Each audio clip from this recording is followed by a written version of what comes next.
श्रीमद्भागवतम स्कंद प्रथम अध्याय 12 परीक्षित महाराजનો જન્મ શ્લોક સંખ્યા 31 અને 32 શબ્દાર્થ અનુવાદ ભાવાર્થ શિષ્ય મદેશી ભક્તિવેદાંત સ્વામી શ્રી પ્રભુપાદ દ્વારા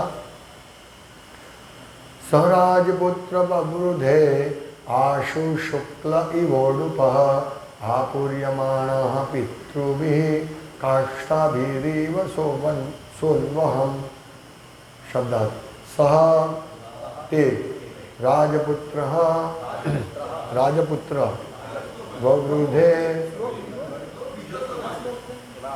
अनुवाद नहीं मोटो थवा लाग्यो आशो बहु झड़पथी शुक्ले शुक्ल पक्षना इव माफक उडुपः चंद्र आपूर्यमाणः वैभवथी पितृभिः पितृओ वडे काष्ठाभिः कड़ाओथी इव नी जेम सह ते अन्वहम दिवसे दिवसे अनुवाद शुक्ल पक्ष में चंद्रमा जेम दिन प्रतिदिन वृद्धि पामे छे तेम राजकुमार परीक्षित पोताना पितामहोनी काळजीभरी देखरेख में घणी झड़पथी और वैभवशाली रीते मोटा थवा लाग्या।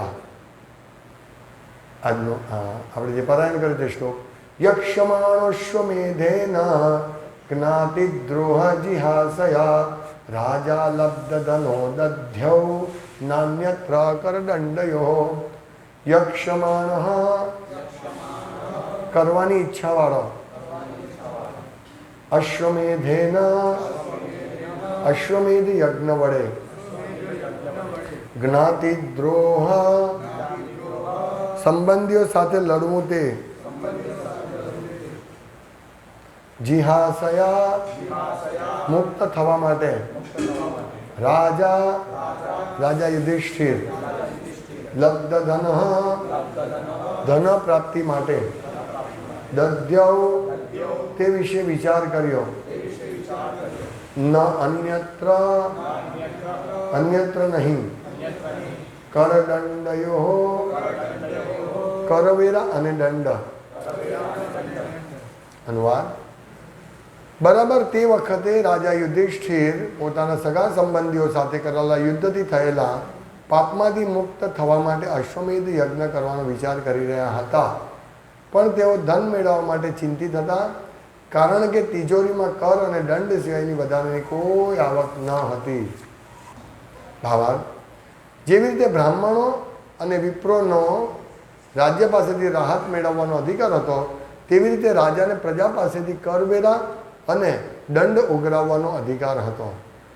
कुरुक्षेत्रना युद्ध पछी राज्यनी तिजोरी खाली थई गई हती अने करवेरा तथा दंड सिवाय अन्य कोई भंडोळ न हतुं।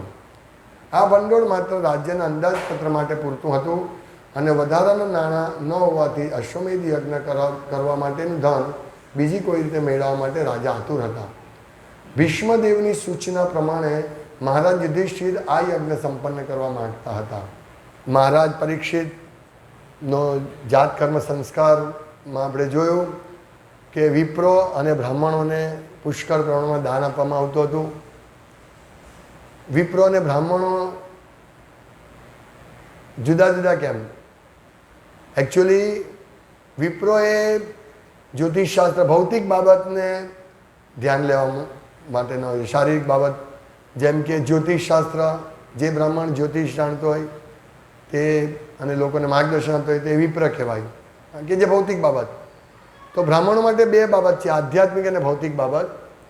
तो विप्रो ए भौतिक बाबत में कारण के पण जरूरी है वेदों में जो भौतिक बाबतों है जेम के आयुर्वेद धनुर्विद्या आ बधी शरीर ने लगती बाबतों है तो ये बाबत ज्योतिष विद्या एनाथी नक्की थाय कि हवे मारे शुं करवुं छे मारा छोकराने शुं आगळ बना वधारो छे ब्राह्मण है गुण है कि ब्राह्मण ब्रह्मचारी बनी शकशे कि नहीं आ रीते ज्योतिषशास्त्रનું જ્ઞાન આપનાર વિપ્રો બ્રાહ્મણો એ વિપ્રો કહેવાતા હતા।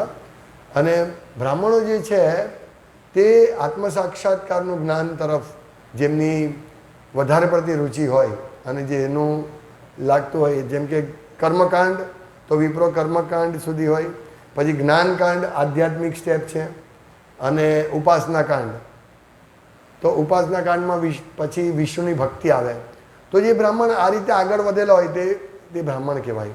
અને જ્યોતિષશાસ્ત્ર, ધનુર્વિદ્યા અને આયુર્વેદ આ જાણતા બ્રાહ્મણ વિપ્ર કહેવાય. અને બ્રાહ્મણ વિપ્રોને પ્રચુર માત્રામાં દાન આપવામાં આવતું હતું, કારણ કે એઓનું ધ્યાન માત્ર આ જ હતું કે આપણે પણ અત્યારે પણ જોઈએ છે કે જે ભક્તો પૂજા કરે છે, પૂજારી હોય કે ફૂલ ટાઈમ સેવા કરતા હોય તો એને દાન મળે છે, દાન આપીએ મીન્સ મંદિરમાં એના માટે દાન, એમના નિભાવ માટે દાન આપવામાં આવે છે કે જેથી એ પૂરું ધ્યાનથી પ્રચાર કરી શકે, ભગવાનની સેવા કરી શકે. એ આ બહુ મહત્ત્વનું છે પોઈન્ટ. અહીંયા પરીક્ષિત મહારાજના જાત સંસ્કાર પછી મોટા થઈ રહ્યા છે અને ખૂબ વૈભવથી મોટા થઈ રહ્યા છે, અને સાથે સાથે આધ્યાત્મિક એમના જે પિતામહ છે જે બધા પૂર્ણ રૂપથી આધ્યાત્મિક હતા, યુધિષ્ઠિર મહારાજ, ભીમ, અર્જુન, આ બધા પિતામહ, નકુલ, સહદેવ. વિચારો કેટલા મહાન પરીક્ષિત મહારાજનો કેટલો મહાન વારસો છે કે આટલા મહાન પિતામહ એમને ટ્રેનિંગ આપી રહ્યા છે. અહીંયા લખે છે ને કે શુક્લ પક્ષમાં ચંદ્રમાં જેમ દિન પ્રતિદિન વૃદ્ધિ પામે, એટલે અમાવસ્ય પછી જેમ ચંદ્રમાં વૃદ્ધિ પામે તે રીતે પરીક્ષિત મહારાજ પોતાના પિતામહની કાળજીભરી દેખરેખમાં ઘણી ઝડપથી અને વૈભવશાળી રીતે મોટા થવા લાગ્યા. તો આ એક મહત્ત્વનો પોઈન્ટ છે. આપણે ગઈકાલે પણ જોયું કે બાળકોનો ઉછેર, નાનપણથી જ બાળકોનો એવી રીતે ઉછેર કરવો જોઈએ કે જેથી સદભાગી બને, ભક્ત બને. આપણે બધા ઈચ્છીએ, આપણે બધા નહીં પણ જનરલી લોકો, સામાન્ય લોકો ઈચ્છે કે આપણું બાળક ડૉક્ટર બને, એન્જિનિયર બને, વકીલ બને, મોટો ઇન્ડસ્ટ્રીયલિસ્ટ બને. આ સામાન્ય લોકોની બુદ્ધિ છે. પણ અહીંયા લખે છે કે પરીક્ષિત મહારાજ એટલા ભાગ્યશાળી છે કે એમને માતાના ગર્ભમાં જ ભગવાન કૃષ્ણના દર્શન થયા હતા. તો જીવ ગોસ્વામી કહે છે કે જો બાળકને નાનપણથી જ ભગવાનની ટ્રેનિંગ આપવામાં આવે, ભગવાનની ભક્તિની ટ્રેનિંગ આપવામાં આવે તો એ બાળક મોટો થઈને સદભાગી બનશે, પરીક્ષિત મહારાજની જેમ. આ બહુ મહત્વનું છે. તો બાળક મોટો થઈ રહ્યો છે. હવે યુધિષ્ઠિર મહારાજ હજુ પણ મનમાં તો એમને હતું જ કે મારે કારણે બહુ બધું મોટું પાપ કરવામાં આવ્યું. બહુ બધા અહીંયા લખે છે કે રાજા યુધિષ્ઠિર પોતાના સગા સંબંધીઓ સાથે કરેલા યુદ્ધથી થયેલા પાપ કર્મમાંથી મુક્ત થવા માટે અશ્વમેધ યજ્ઞ કરવાનો વિચાર કરી રહ્યા હતા. આ ભક્તનો સ્વભાવ છે. જો આપણામાં આવો સ્વભાવ આવે, દયા, જીવ દયા, કે હો મારે કારણે આ બધું થયું, મેં આને આટલું દુઃખ પહોંચાડ્યું, તો સમજો આપણી ભક્તિમાં પ્રગતિ થઈ રહી છે. આપણે એક બેરોમીટર છે. કોઈ આગળ પણ કહ્યું તો આપણે ઘણીવાર રિપીટ થાય બધી વસ્તુ કે આપણે કોઈ ભક્ત સાથે કંઈક મતભેદ થયો હોય, મનભેદ થયું હોય, આપણો વાંક નહીં હોય તો પણ પછી આપણને દયા આવે કે બિચારો ભક્તિમાં ટકી રહી તો સારું. તો આ રીતે આપણને દયા હોવી જોઈએ. તો અહીંયા યુધિષ્ઠિરમાં વિચાર, આપણે પણ વિચારવું છે આપણે કેટલા બધા પાપ કર્મો કરીને આવ્યા છે, કેટલા બધા. જોકે બધા ખબર નહીં, પણ એટલી હું નોનવેજ ખાવું, દારૂ પીવું, કેટલા બધા પાપ કર્મો કરીને આવ્યા છે. તો આપણે પણ વિચારવું છે અશ્વમેધ યજ્ઞનું. તો આપણે અશ્વમેધ યજ્ઞ કલો તદ હરિકીર્તન યજ્ઞે પ્રાય સંકીર્તન યજંતી સુમેધસ. પણ એટલીસ્ટ વિચારવું છે આપણે કે હા મારા ઘણા પાપ કર્મો છે. અને એટલે એ પાપ કર્મોની જે સજા આપણે ભોગવીએ ઘણીવાર થાય કે ભક્તોને ઘણા બધા દુઃખો, વધારે પડતા દુઃખો પડે, તો એણે ખુશ થવું છે કે આ મારા પાપ કર્મો નાશ થઈ રહ્યા છે ભગવાનની કૃપાથી. અને જેમ જેમ સેવા મળે તેમ સમજવાનું ભગવાન મારી પ્રાર્થના સાંભળી રહ્યા છે. સેવા, હરે કૃષ્ણ હરે કૃષ્ણ, હે ભગવાન, હે ભગવાનની શક્તિ, એ પૂર્ણ આનંદમય ભગવાન, આનંદના સાગર ભગવાન રામ, સર્વાકર્ષક કૃષ્ણ, પ્લીઝ મને તમારી સેવામાં લગાડો.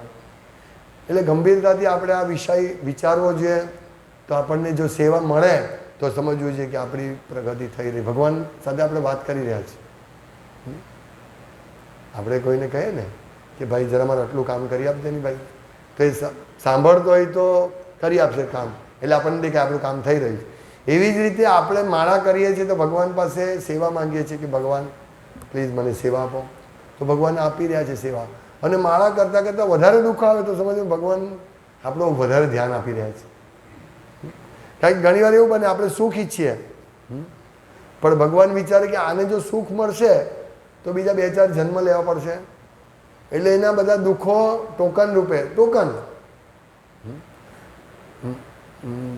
આપણે કરોડો રૂપિયાનું દેવું હોય અને બેંકવાળા કહે ચાલ ભાઈ 50 રૂપિયા આપી દે તારું દેવું માફ, એના જેવું છે ખરેખર. ટોકન આપે છે ભગવાન દુઃખ રૂપે, કે જેથી આપણે સીધા રહીએ. જો સુખ જ સુખ હોય તો કોણ આવે મંગળા આરતીમાં, કોણ કીર્તન કરવા આવે? સુખ છે હું દાન આપી દઈશ અને હું અહીંયા બસ મારું દાન છે ને બસ. તો જે સુખ મળે છે માનો કે ભક્તિ કરતાં કરતાં, તો એ સમજવું જોઈએ માયાની છલ યોજના છે. હા, પણ એ સુખ મળે અને એ સુખને જે રૂપે આપણે જો એ સુખથી આપણી ભક્તિ વધતી હોય તો સમજવાનું કે આ ભગવાન દ્વારા સુખ છે. નહીંતર આપણે સુખ મળે, ઘણા બધા ભક્તો છે સારી જોબ મળ્યા, સારો પગાર મળે છે, પછી ભક્તિમાં ભક્તિ શિથિલ થઈ જાય. પૈસા મળે છે ને શાંતિથી કરીશું, વૃદ્ધત્વમાં કરીશું, એવું વિચારે ખરેખર. અત્યારે તો પૈસા મને મળે છે ને પછી શાંતિથી ભક્તિ કરીશું, હમણાં એટલી ઇમરજન્સી નથી ભક્તિ કરવાની, ખ્યાલ આવે? એટલે જ્યારે સુખ મળે છે ને જો આપણે સુખને સમજીએ કે આપણને આરામ માટે, આપણી ઇન્દ્રિય તૃપ્તિ માટે સુખ મળ્યું છે, તો એ સુખ માયા સુખ છે. સાફ સ્પષ્ટ વાત. અને એ માયા સુખ આપણને મીન્સ માયા તો સુખ આપશે જ, કહેવાતું સુખ, પણ એ માયા સુખથી આપણને સંતુષ્ટિ નહીં થશે. એટલે રિયલ સુખ તો દુઃખ હોવા છતાં રિયલ સુખ મળશે જો આપણે સતત ભગવાનની ભક્તિમાં પ્રગતિ કરીશું તો. એટલે ભગવાનની ભક્તિમાં પ્રગતિ કરવી એ મહત્ત્વની છે, સુખ હોય કે દુઃખ હોય. નહીંતર આપણે એ નહીં થઈ શકીએ. એટલે જ્યારે આપણી પર દુઃખ આવે ત્યારે આપણે ભગવાનને પ્રાર્થના કરવી જોઈએ, ઓકે તમે સાંભળી રહ્યા છો ભગવાન, મને બહુ આભાર કે મારા બહુ બધા દુઃખો જલ્દી પતાવી દો કે જેથી હું જલ્દી આ ભૌતિક જગતમાંથી નીકળું. એટલે દુઃખ આપવાનું એક બીજું બી કારણ છે કે આપણને ભૌતિક જગત પ્રત્યે અનાસક્તિ થાય, વૈરાગ્ય ઉત્પન્ન થાય. સુખ આપે તો વૈરાગ્ય નહીં ઉત્પન્ન થશે કદી નહીં. સુખ આપે આપણે 5,000 કમાતા હોઈએ અને દાન આપતા હોઈએ, પછી 50,000 કમાતા હોઈએ, તો શું આપણે 10-20,000 દાન આપીશું? નહીં. જો આપણે આપીએ તો સમજવું હા, પણ આ આપણે પકડી રાખીએ. એટલે કહેવાનું તાત્પર્ય છે સુખ મળે જો એને આપણે ભોગવવાનો પ્રયાસ કરીશું તો એ માયા સુખ બની જશે. એટલે બહુ સાવચેત રહેવું જોઈએ. અને પ્રોબ્લેમ શું છે, સુખ ભોગવા જેટલું સુખ ભોગવા જઈશું ને એટલું આસક્તિ વધશે. એટલે આ સંસારની દાવાગ્નિ બુઝાવી હોય તો પછી પેટ્રોલ નાખવાથી નહીં ચાલે. ઇન્દ્રિય સુખ પેટ્રોલ સુખ છે. આત્મેન્દ્રિય પ્રીતિ વાંછા તાર બોલે કામ. એટલે એ આપણી ઇન્દ્રિયની સંતુષ્ટિ માટે, પણ ઇન્દ્રિયો કદી સંતુષ્ટ નહીં થશે, કદી આત્માને સંતુષ્ટ નહીં કરશે, તો એ બધું સુખનો શું ફાયદો, ક્ષણિક સુખનો. એટલે આ ધીમે ધીમે આપણે રિયલાઇઝેશનના પોઈન્ટ ઉપર જવું જોઈએ. આ અનુભૂતિ થવી જોઈએ આપણને કે યસ આ મને સુખ મળે છે, પણ વાસ્તવમાં સુખ તો ઘણા વખતથી મળે છે, પણ હું ભોગવી નથી શકતો. હું એને પછી તરત દુઃખ આવે છે, તો વિશેષ દુઃખ આવે છે. જેમ અહીંયા વિચાર કરે છે કે મારા પાપ કર્મોને કારણે મારું અધોપતન થશે, એવું યુધિષ્ઠિર મારે વિચારે છે. કેટલા નમ્રતાથી વિચારે છે. એટલે આપણે પણ સુખ આવે તો બહુ નમ્રતાથી વિચારવાનું કે આ વાસ્તવમાં સુખ જે છે તે મને ચીટિંગ તો નથી કરવા આપ્યું ને, મારી કસોટી લેવા આપ્યું સુખ. એટલે એ સુખને સાવચેતીપૂર્વક એ કરીને આગળ વધવું છે. કારણ કે ખરેખર બહુ મોટી સમસ્યા આવી શકે છે સુખ ભોગવતા. તીવ્રતાથી ભક્તિ, તીવ્રેણ ભક્તિ યોગ. એની તીવ્રતા ક્યારે આવે? દુઃખમાં. દુઃખ હોય, બહુ દુઃખ છે, ભગવાન કંઈક મારી રક્ષા કરજો, અથવા ભગવાન રક્ષા પણ નહીં કરે પણ વિચારે કે ભગવાન તમને ખબર છે જ કે હું પાપી છું, આપ દુઃખ આપી રહ્યા છો, પણ મને તમારી સેવાથી દૂર નહીં કરતા. અને એ જ વસ્તુ જો દુઃખ વધારે આવશે ને, જેમ પ્રભુપાદ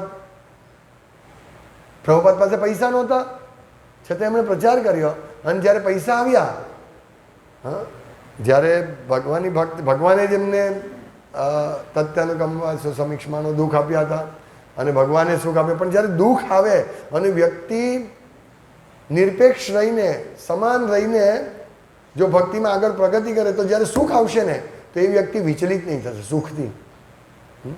પણ જો પહેલેથી દુઃખમાં જ પેલો માણસ ઢીલો હોય, ભક્તિ ભગવાન આટલું બધું દુઃખ આપો છો અને છતાં પણ ધીમે ધીમે ભક્તોનું સંગ કરીને માળા કરે, પછી જ્યારે સુખ આવે તો એ ઢીલા માળા કરે ને પછી સુખ આવે ને પછી એ માણસ થોડો દૂર રહે. હવે આ ભક્તોના સંગથી દૂર, ભક્તો મજા નથી આવતી ભક્તોના સંગમાં, આવું થઈ જાય. આ વિશ્વમાં સર્વશ્રેષ્ઠ વ્યક્તિ છે ભક્તો, ભગવાનના ભક્તો. હવે જ્યારે મનમાં એમ થાય હવે મારે ભક્તોનો સંગ નહીં, ભક્તોથી થોડા દૂર જવું, તો સમજવું બહુ મોટી સમસ્યા છે આ વ્યક્તિને. આ સ્પષ્ટ વાત છે.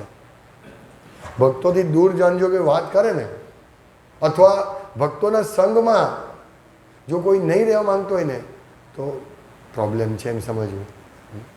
આ મેં તો ઘણા બધા અનુભવ જોયા છે. મોટા મોટા ભક્તો જ્યારે ભક્તોના સંગ નથી કરતા ને, એમ સમજે આ ભક્તોના સંગમાં તો આ જ પ્રોબ્લેમ ને પેલો પ્રોબ્લેમ. અરે ભાઈ, ભક્તોના સંગમાં એ જે પ્રોબ્લેમ છે ને એમાં ખાલી હાથમાં વાગશે, પગમાં વાગશે, હાથ મચવાઈ જશે, પગ મચવાઈ જશે, પણ ભક્તોનો સંગ છોડી દે તો ઘડું જ કપાઈ જશે. એ સમજતા નથી. કારણ કે શું છે, ગઈકાલે મેં ચૈતન્ય ચરિતામૃતમાં વાંચ્યું, પ્રભુપાદ લખે છે, રઘુનાથ ભટ્ટ ગોસ્વામી ને ભગવાન ચૈતન્ય મહાપ્રભુ કહે છે બહુ સરસ ભક્ત હતા અને બહુ સેવા કરતા હતા, અને કૃષ્ણ પ્રેમ એમને મળી ગયો હતો. એમને કહે કે તારે મેરેજ નહીં કરવા, અને પાલન કરે છે આજ્ઞાનું. તો પ્રભુપાદ લખે છે કે જે ભક્તિમાં આગળ વધ્યા છે એને મેરેજ કરવાની જરૂર નથી. મેરેજ તો ખાલી ઇન્દ્રિય તૃપ્તિ, જેનાથી રહી નહીં શકે તો ઇન્દ્રિય તૃપ્તિ માટેનો પરવાનો છે. અને એકવાર મેરેજ કરશે પછી ગૃહસ્થ જીવનમાં બહુ બધી એટેચમેન્ટ રહેશે, અને એ આસક્તિને કારણે ભક્તિમાં પ્રગતિ બહુ ધીમી ગતિએ થશે. ને આપણે જોઈએ છીએ બહુ ધીમે ધીમે ધીમે પ્રગતિ થાય. હવે એ ધીમી પ્રગતિ થાય તો ઘણીવાર ધીમી ટ્રેન ચાલતી હોય તો ચાલુના ટ્રેનમાં ઉતરી પણ જવાય. એટલે ભક્તિ જો શિથિલ હોય ને, ધીમે ધીમે ધીમે થતી હોય ને, તો આપણે એમ થાય ચલો થોડા આરામ કરીએ, ટ્રેન ભલે પકડી લઈશું આપણે. હા, ખરેખર એટલે આપણી ઇન્દ્રિય તૃપ્તિ કરવાની જે ઈચ્છા છે તેની સ્પીડ વધી જશે આપણી ટ્રેન કરતાં, ભક્તિ કરતાં, અને પછી આપણે ઉતરી જઈશું અને પછી ટ્રેન ચૂકી જઈશું. એવું થાય ને ઘણી વાર. આપણે એકવાર થયું ને, માયાપુર જતા હતા, તમે હતા,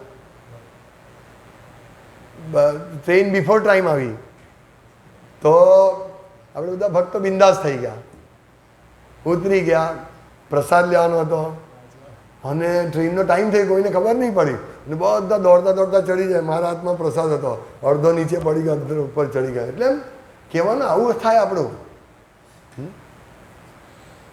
સ્યોરેસ્ટ way to be late is to have plenty of time. એક કહેવત છે કે મોડા થવાનો એક રસ્તો શું છે ખબર છે? આપણી પાસે ઘણો સમય હોવો. ઘણી વાર એવું થાય કે આપણે 3 વાગે ઉઠી જાય, ઓ હજુ વાર છે વાંધો નહીં, પછી સૂઈ જાય અને સીધા 6 વાગે, હે ને?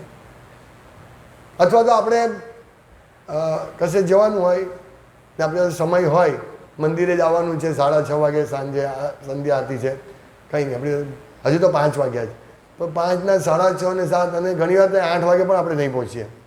યસ, એટલે આવું છે ભક્તિમાં કે આપણી પાસે શ્યોર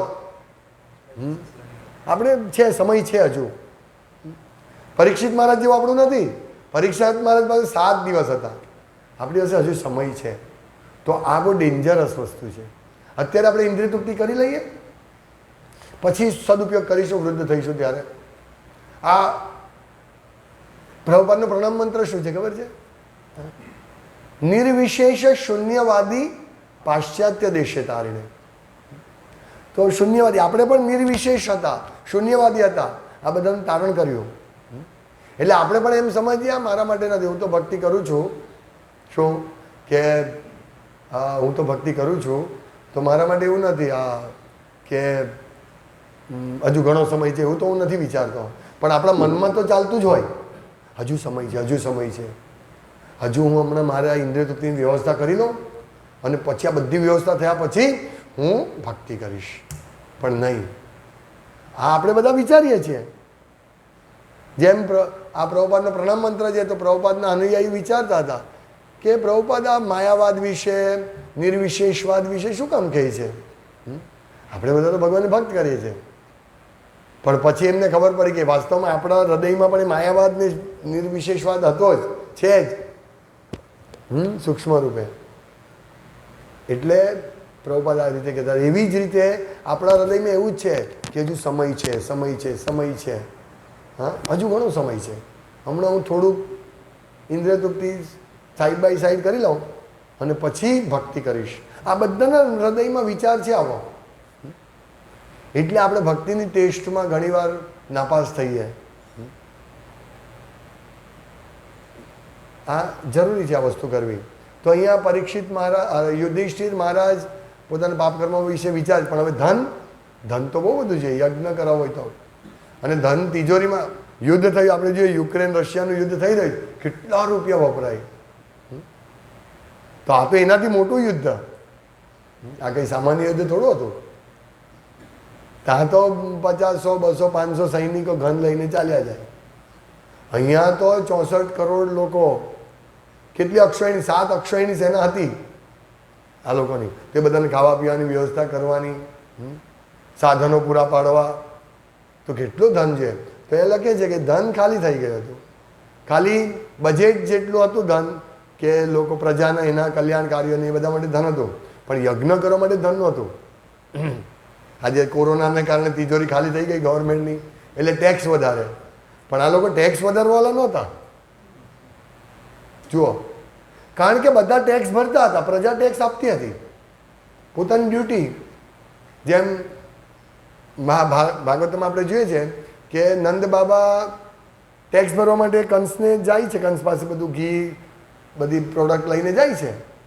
તો ટેક્સ ભરતા હતા, પ્રેમથી ભરતા હતા. અને રાજા પણ એમનું કલ્યાણ કાર્ય કરતા હતા. તો આ બહુ સરસ બધી વસ્તુ છે. રાજા પ્રજાના કલ્યાણ માટે અશ્વમેધ યજ્ઞ કરવા માંગતા હતા કે જેથી પ્રજા સુખી થાય. કારણ કે રાજા જો પાપી હોય તો પ્રજા કેવી રીતે સુખી થાય, એવું એ વિચારતા હતા. તો આ બધું બહુ સરસ, વિષ્ણુને પ્રસન્ન કરે તો એ જ્યાં યજ્ઞ થાય ત્યાં જોવાનું શું હોય પ્રજાને. એટલે આપણે આ બધા પોઈન્ટ્સ યાદ રાખવા જોઈએ કે આપણી ભક્તિમાં શિથિલતા નહીં આવવી જોઈએ. આપણા પાપ કર્મોની જે સજા મળે છે તેને એક્સેપ્ટ કરવા જોઈએ. પુણ્ય કર્મની સજામાં છકી નહીં જવું જોઈએ, ગંભીર રહેવું જોઈએ. આપણે રોજ અહીંયા સેન્ટર ઉપર 3000 રૂપિયાનો ખર્ચ થાય છે. તો કોના માટે? આપણે બધા માટે. આપણા બધા માટે આ વ્યવસ્થા ભગવાને કરી છે. ખર્ચ થાય એનો વાંધો નથી, આપણે એનો લાભ નહીં ઉઠાવીએ એનો વાંધો છે. લાભ ઉઠાવો. એટલે જ ચાણક્ય પંડિત કહે છે ને કે કરોડો સોના મોર આપવાથી પણ જીવનની એક ક્ષણ પાછી નહીં આવશે. એટલે લાભ આપણે કેમ નથી ઉઠાવતા? આપણને હજુ આશા છે કે હજુ હું ઘણું જીવીશ. હા, મારું અત્યારે મને દુઃખ થોડું વધારે છે, પણ હું જીવીશ અને ધીમે ધીમે જીવીશ તો સુખ મને 100% મળશે. આ આશા, નકામી આશા આપણે હૃદયમાં સંગ્રહીને ચાલી રહ્યા છીએ. અને કોઈ ચીટર આવીને આપણને ચીટિંગ કરી જશે, આપણે બધું ધન ચાલી જશે વૃદ્ધત્વમાં. એવું થઈ શકે. એટલે ધન ભેગું કરવું છે હોય તો ભક્તિ ધન ભેગું કરો. એટલે આપણે આશા રાખવાની વિશ્વાસ કૃષ્ણમાં અને નિરાશા રાખવાની ભૌતિક સુખમાં. મને ભૌતિક સુખ મળવાનું જ નથી. એટલે આપણે આટલી બધી ભગવાને સરસ વ્યવસ્થા કરી આપી છે. ખરેખર આ કોઈ વ્યવસ્થા કોઈ વ્યક્તિએ નથી કરી, સ્વયં ભગવાને કરી આપી છે કે ચાલો આ લોકો બિચારા બુક ડિસ્ટ્રીબ્યુશન કરે છે, મારી સારી રીતે સેવા કરે છે, હા ઉત્સાહિત ભક્તો છે, ચાલો એમને એક વ્યવસ્થા કરી આપું. ખરેખર ભગવાને વ્યવસ્થા કરી આપી છે, બીજા કોઈએ વ્યવસ્થા નથી કરી. તો આ વ્યવસ્થાનો આપણે ખૂબ લાભ લેવો જોઈએ કમ્પ્લીટ. એને બદલે ઘણા લોકો આવવાનું જ બંધ કરી દીધું. નહીં આપો દાન, કાંઈ વાંધો નહીં, દાન માટે નહીં, હા આપણા લાભ માટે આ જગ્યા આવવાનું છે. તો પ્લીઝ રેગ્યુલર આવો, લાભ લો. મંગળ આરતીમાં બને આટલો રોજ ભાગવતમ ક્લાસ કક્ષામાં હોય તો રોજ કેટલી મજા આવે. જોકે 4, 10, 15 ભક્તો હોય તો પણ એવું મજાના માટે નથી કરતા, પણ આપણા પ્યોરિફિકેશન માટે, આપણી આસક્તિ કૃષ્ણમાં વધારવા માટે આપણે ભાગવતમ કક્ષા લઈએ છીએ રોજ, કે જેથી આપણી આસક્તિ વધે, આપણો સમય કૃષ્ણ સેવામાં જાય. રોજ આવું કીર્તન થવું છે, થાય જ છે પણ ઓછા ભક્તોમાં થાય છે. પણ એક્સટેટિક કીર્તન થવું છે, બધાએ કીર્તનમાં ભાગ લેવો છે. હું જોઉં છું ઘણા ભક્તો નીચે ચાલ્યા જાય છે. એવું નહીં, 5 મિનિટમાં શું ફરક પડવાનો કીર્તનમાં? 5-10 મિનિટ કરો કીર્તન. આપણે એક દિવસ એવું કરીશું કે 2 કલાક સતત કીર્તન અને બધે ભાગ લેવાનો, બીજું કોઈ કામ નહીં. ખરેખર રુચિ હોવી છે. નામે ગાને સદા રુચિ, નામ ગાને સદા રુચિ, એટલે આપણા ભગવાનના નામના સંકીર્તનમાં રુચિ હોવી જોઈએ. આ કીર્તન તો મને ખબર છે ને પછી નીચે ચાલ્યા જાય, આમ ચાલ્યા જાય, તેમ ચાલ્યા, એવું નહીં હોવું છે.